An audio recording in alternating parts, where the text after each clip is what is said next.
other people have done yet? I have. Yeah. Okay, Yeah, good. I have. Good. I came up through the 7th, and through Tuesday, I noticed that Pamela was closest to visualization. Yeah, her stuff is really cool. Do you want to go ahead and share your screen, Me first? Brian? Yeah, go ahead. Okay. So, Amber, there's a button. I don't know if you're familiar with this, but there's a button over on the left-hand side of your screen. It's green, and it has an arrow in it, and that's how you share your screen. So now Brian is screen sharing, so we can just see anything on his computer. Okay. Yeah, I found it. Okay.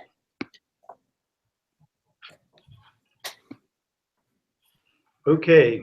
Are we looking at my screen? Yep. Mm-hmm. Okay. I took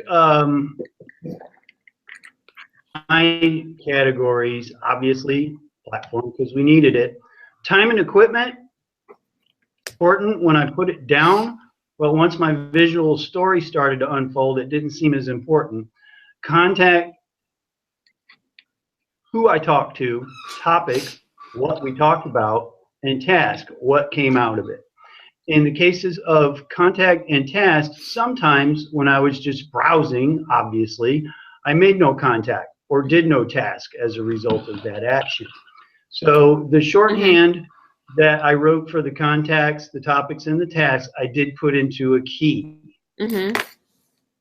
How to visually place that key. At first I was worried because I thought I might have to visually place this in the final visual story, but I may not need to, because once the data revealed itself, I had a story.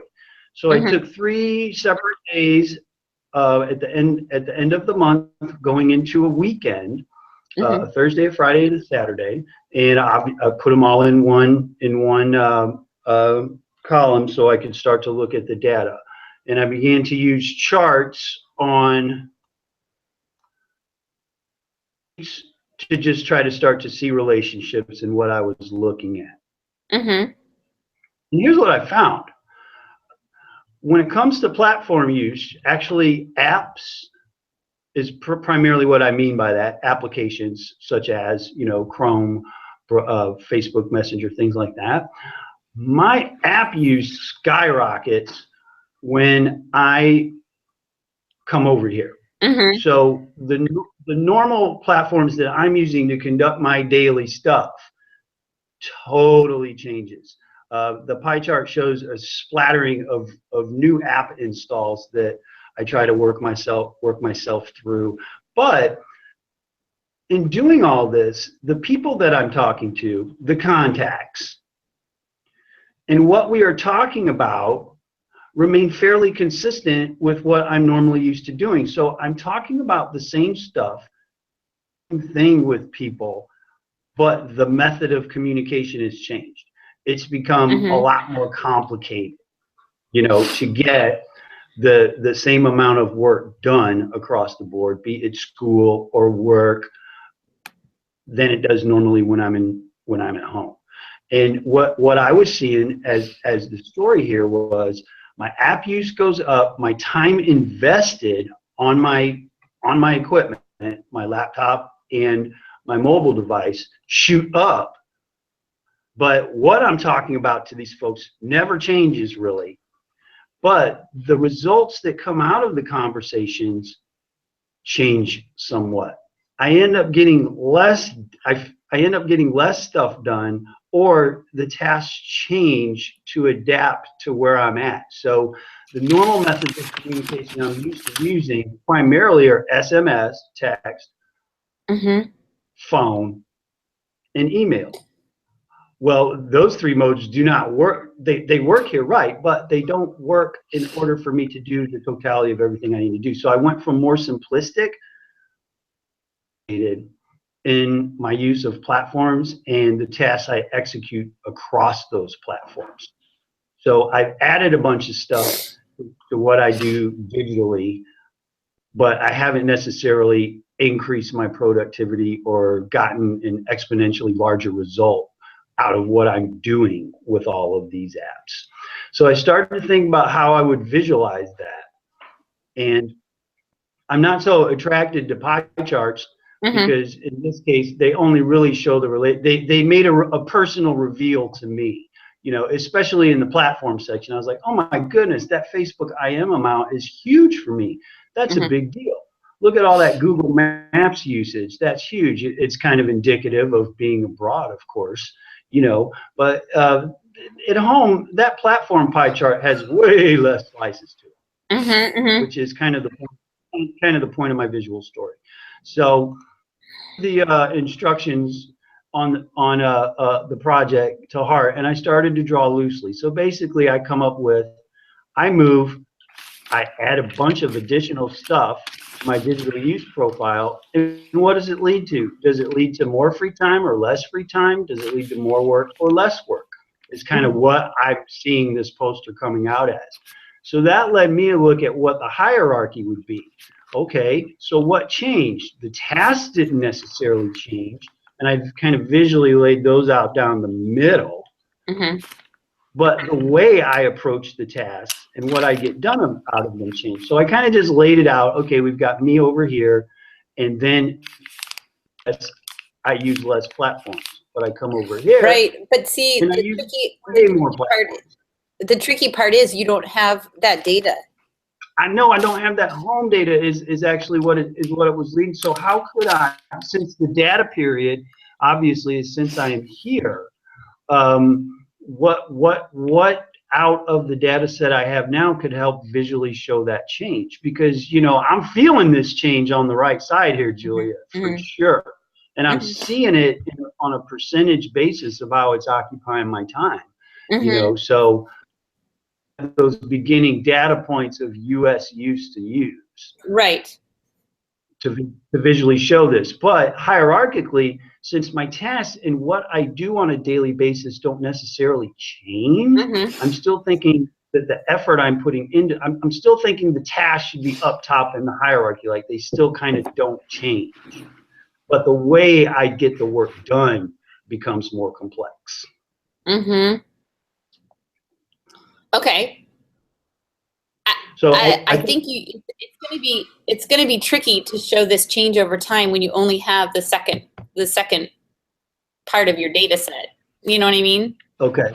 Yeah, I know what you mean. Well, yeah, besides having, you know, I have the record of my communication to a certain extent, but that data just kind of shows me not doing work because the last access I have to home data probably on my phone and on my laptops probably just last month. Well, you know, it doesn't show.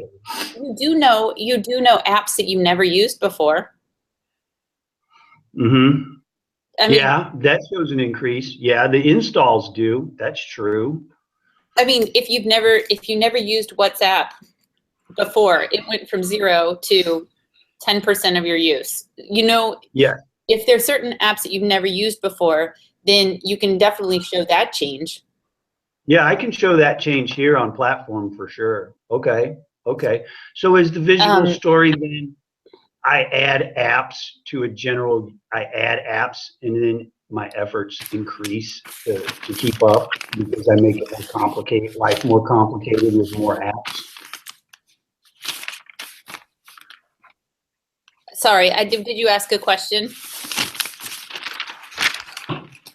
I did. So the increase I can show can be based in the apps that I add on, not necessarily based in the apps that I'm used to using elsewhere.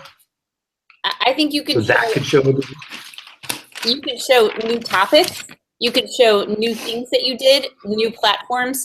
Like if there are certain things in each one of your categories that were 0 before you went abroad, then I think you could highlight those as a change. You know what I mean? Oh, yeah, there absolutely is.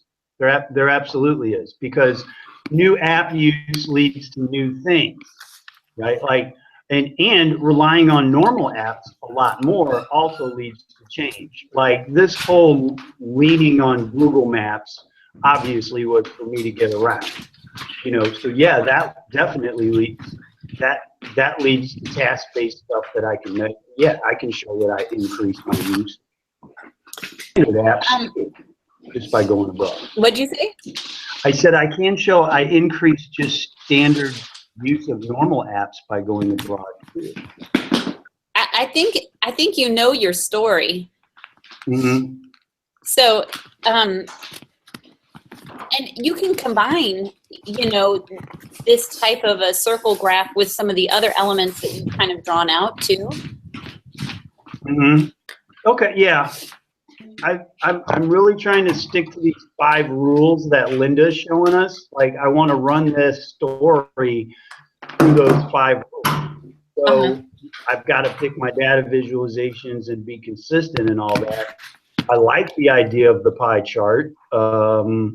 What they say in the trainings does make sense. And it does, the platform pie chart as we see it right now does show a big jump in me using new apps. Yeah. So, yeah, that's okay. What you might think about So my story. Go ahead. No, go ahead. Pardon me. It's okay. When you're thinking about how you're going to use color too, if you want to differentiate between platform, topic, I can't see the other 2 ones, but do you see how contacts and tasks? Do you see how in each one of them you're using the same colors? And I know you're just playing, you know, just creating these in Excel for now. Yeah. But if you want us to be able to distinguish between platform, contacts, tasks, and topics, you could, instead of like a rainbow of color, you could do a range of values of a particular color, so that basically contacts is in the blue family, for example. And so we could quickly distinguish between these graphs are all different topics, but and they look different from each other. So you're not, what I'm seeing is that in the platform, blue means Facebook Messenger, but in contacts, blue means source or SRC. So right. If you focused each one of your graphs in a color range, then they would, it would be more intuitive if you're going to use these together. Yeah. Okay, I got you. Yeah, these are just default colorizations to show Right. the pie slices for Right. sure. Exactly. Okay. All right, I think you're on the right track. And color scheme. Okay, so if I scheme out the colors of the categories, that should lead to a little bit more ease of telling the story. Yeah. Okay. Okay. Amber, let's jump over to you. How is it going?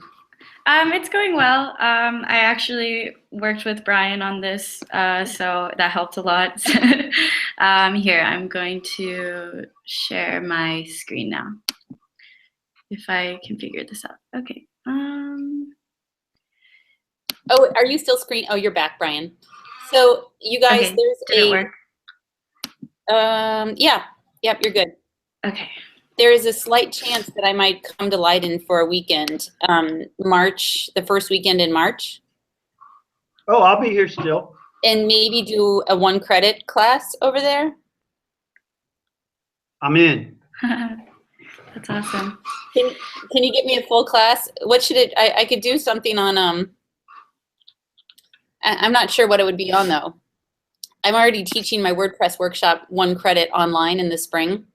So I would have to do something different. Did Sean have any ideas?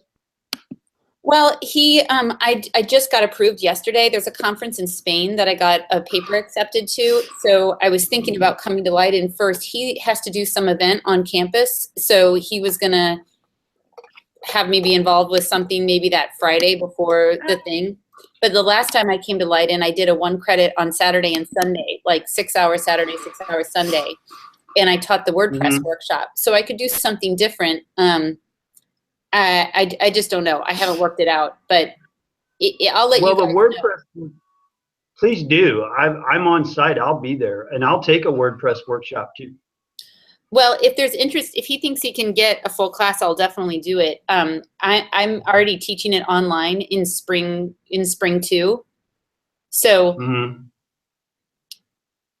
it might be a little bit redundant because people could take it online anyway, but okay. I don't know. I'm still working out the details. Okay. Okay, Amber, we're ready for you. Okay, let's see. Oops. Can you see this? I'm not sure. Okay. So this is my communication log. This was on the 2nd, 3rd, and 4th of February. So Thursday, Friday, and Saturday. And so I started with the date, the method, who, the topic, task, and results. And that's just so far. I might change it eventually for results or something. I'm not sure yet.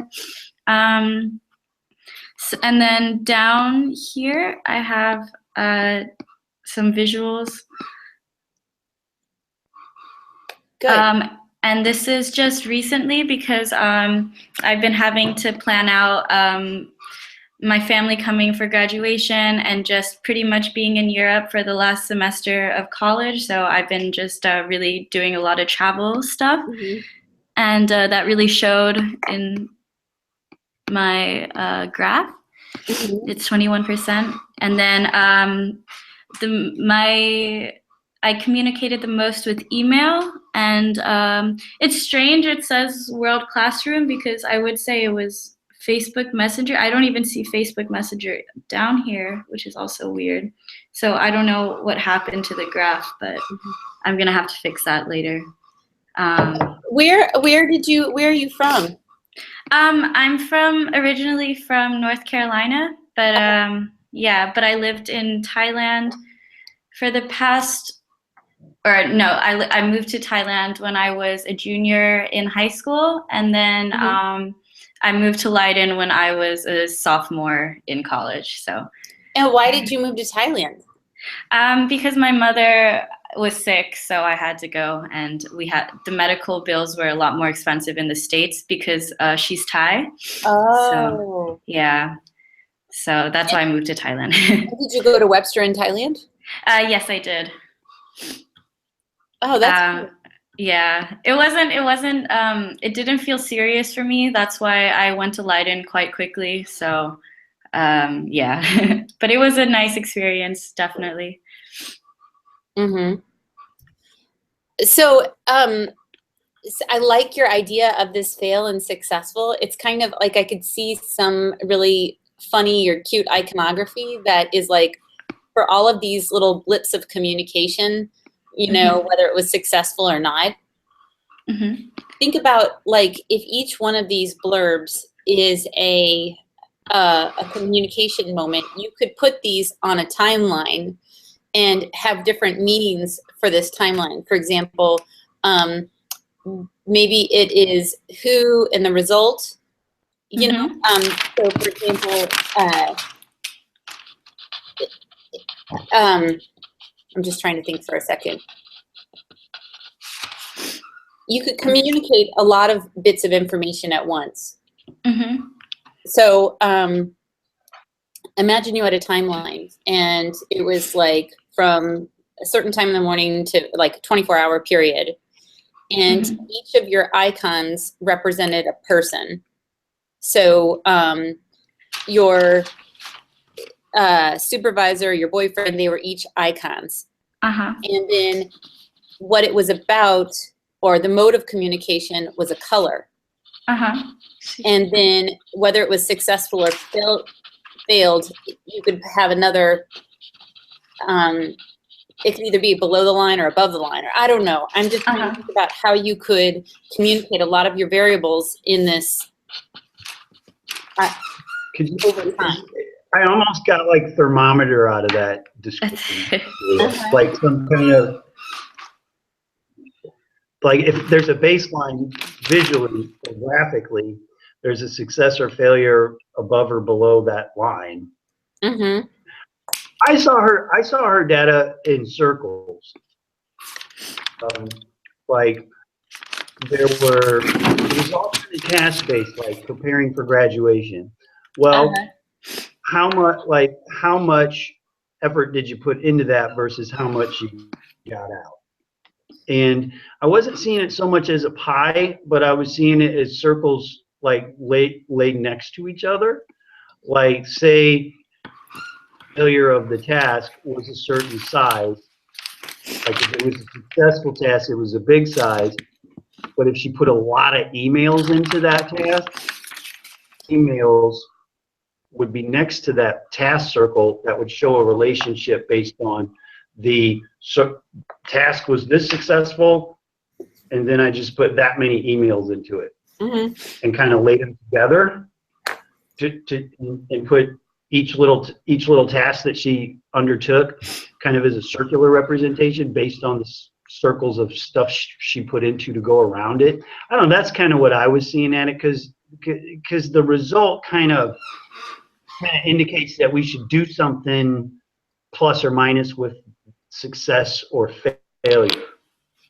I kind of kept seeing circles to demonstrate that. I don't know why. You can pull out this data in different ways. You can just say, okay, I want to look at all of the communication about travel, and you can pull out, like in an infographic, sometimes there's some interesting things like, over these 3 days, 45% of my communication had to do with planning travel and my graduation. You know, Right. That's part of the story that you're telling. Mm-hmm. Yeah. We drew it out a little bit, so the actual visuals are actually with me right now, but they're a bit messy. Oh. So, but yeah, we were also, yeah, I was thinking the circle thing as well, because I don't really know how to explain it, but when it's like drawn out, it's a lot more clear. But I also like the timeline, like when you mentioned that kind of made, I kind of had like this visualization of yeah, like having the people as like memes, and then like the colors of whether they're successful or fail, or like yeah. There's an example. I don't know if you guys saw the examples that I posted. Yeah, we did. The Andreas always on her phone thing. Yeah. Yeah. There's a couple more that I can add from last semester to give you some more ideas. Yeah, that would be really helpful. Because that was a bit confusing for me, that one. Like, it just looked like my information wouldn't be able to fit in that at all. Like, yeah. Let me see. Can you release your screens for a second? Yeah. How do I do this? Okay. You just say stop sharing. I think it shows up at the top. Oh, okay. Let me just show you guys what. Am I back? Yeah. Okay, thank you. Let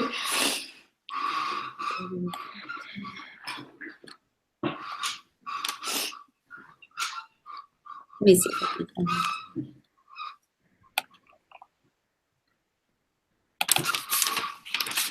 Oh, no, that's not it.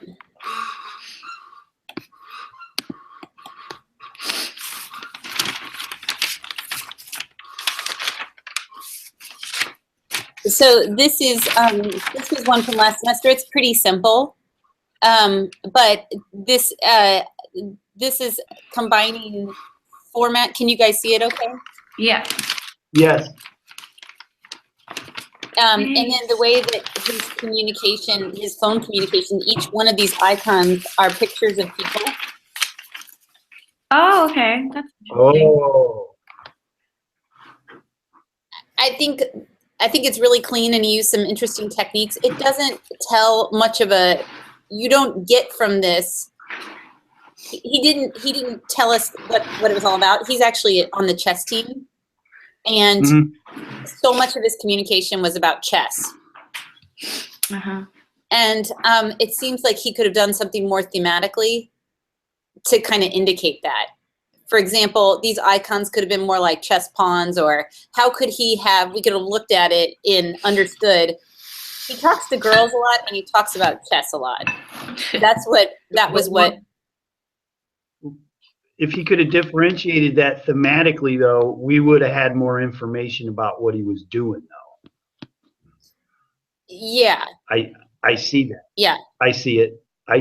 That applies to mine for sure, because I want to show through a theme that, my use goes up, but I don't necessarily get more done. Okay. Let me just, let's see. This was done last semester where it's a little bit, I think, harder to understand, but she is dating someone who's in Japan. So she made a bubble map. Mm-hmm. Right. So there's a lot of information on here. Let's see. Well, I don't know where that is. There's another one that I had, Katie's. I don't know where it is, but it was really good. I'll post those two and the other ones once I find it to give you guys some other ideas. Okay. Thank you. Yeah, the chess player timeline may be beneficial to your circle idea too. You know, if you can graphically combine them to tell a cohesive story, you can do both. Yeah. I was thinking the same. This time works for me, so I'll just plan on keeping. You guys are welcome to join, Amber, whenever your schedule, if it works better on Tuesday, you're welcome to jump in on Tuesdays. We can do Fridays. If you guys aren't there a certain Friday, it's no big deal. You only need to present 8 times. Okay. Yeah. So yeah, Amber, you're flexible. I'm locked out of Tuesdays, as Julia knows, but I'm available any other time that but she. I think everybody else in the class like having a Friday option too. So you guys might be joined on Fridays with another person as well. So I'll just plan on setting up the call on Fridays, and I might give me sometimes 5 or 10 minutes to get settled because I have to take my kids to school, and by the time I get settled, it might be more like 9-10 on Friday. Absolutely. Yeah, for sure. Okay, yeah. Well, I'll update all the grades. Okay, thank you. All right. Thanks, Julia. I had a question. I've been trying to figure out this Linda thing for a while now, and they keep sending a confirmation to my email, but then when I press on the link, it just reloops again, and it says like, okay, now you need to confirm your email, and it it hasn't been working, so I'm not sure what to do. I usually send people to IT here. So let me ask Sean on your behalf, and maybe he will be able to explain how to help you with that. Okay. But I've had students having trouble setting up their accounts, and they were able to resolve it. Okay, because I'm not sure who to send you to. Yeah, because the Adobe one was perfectly fine, like it was really easy, and then this one, it just seemed like there was something wrong, and it just kept relooping over and over, so. So is it a problem with your account or that particular course? It's the account, oh no, it's just the Linda link wasn't working. Like it would just send me back every time to like resend in my email and then confirm the email again, and then I would press the link and to get the confirmation, then it would be like, okay, now you resend it again. So it was just really strange. So you've never been able to get in? No, never. Like, yeah. Okay. Yesterday, I think lynda.com was down for a little while because I was trying to access it and it wasn't, it said like technical difficulties, which I've never seen before. Okay, because I got 20 emails at once from Linda like this morning, and then I tried to use it again, and then it just, yeah, I think something's wrong with the website maybe. Huh. Okay, well, I'm still going to ask Sean who you should go to. Okay. Over there. I'm just on another trial from another email box that Linda hasn't seen from me yet. So my original Webster subscription expired. The Webster.edu address they want to charge me, so I deleted that account and signed up with a Yahoo email address. Now I have another trial. Oh. So I can at least use it for your class. But with the trial, we have to put in our card information, right? And then some programs, they will charge you even if you do cancel it just for the first month. So I'm just worried that's going to happen. You should be able to get it through Webster. Let me see what I can do to get you some help, because I've had this problem before and we've gotten it straightened out. All right, thank you. Okay. All right, guys. Well, I will see you next week, if not before then. All right, thank you. Okay, no problem. Bye. Thanks, Julia.